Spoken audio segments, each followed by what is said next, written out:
Kadastr sohasida amalga oshirilgan islohotlar tizim faoliyatining dolzarb masalalari, axborot ochiqligini ta'minlash hamda ommaviy axborot vositalari bilan hamkorlik istiqbollari yuzasidan ochiq muloqot o'tkazildi. Batafsil muxbirimiz lavhasida. Ochiq muloqotda viloyatda faoliyat yuritayotgan ommaviy axborot vositalari xodimlari, mustaqil jurnalist va blogerlar ishtirok etdi.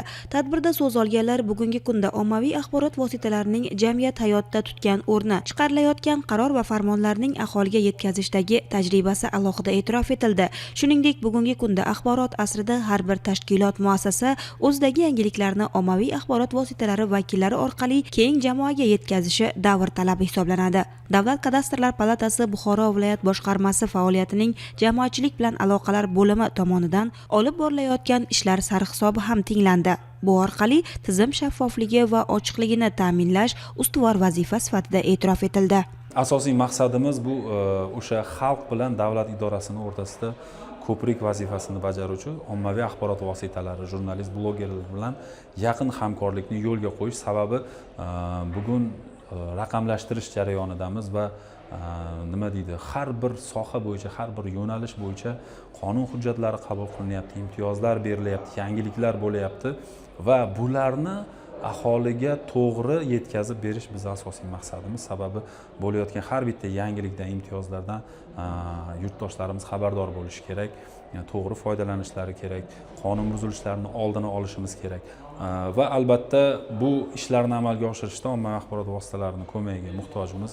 Hozir mana Buxoroda suhbatlashdik, savol-javoblar qildik va bilyapmizki, biz qaysi yo'nalish bo'yicha, qaysi savollarga ko'proq javob berishimiz kerak. Mana shu materiallarni berishda nima savollarga javob beradigan, aynan qanaqa shaklda infografika, videoroliklarni ko'paytirishimiz kerak, yer olish masalasidami, kadastr hujjatlarini rasmiylashtirish yoki bo'lmasa mana bu xatlov jarayonlari deymiz, yer nazorat tadbirlari deymiz, bularni barchasi bo'yicha bilib oldikki, ya'ni biz urg'uni qayerga qaratishimiz kerak va aynan qanday materiallarni, ma'lumotlarni ko'proq bersak xalqimizga manfaatli bo'lishini bilib oldik. Aholini kadastr xizmatlari bo'yicha so'nggi yangiliklardan xabardor qilishda jurnalist va blogerlarning alohida xizmati bor. Shunga monand jarayonlarni to'liq, to'g'ri va tahliliy yetkazish orqali xalqni ovoragarchiligining oldi olinadi. Buning uchun kadastr mutaxassisi ma'lumotni to'g'ri va ishonchli berishi talab etiladi. Ish bor joyda albatta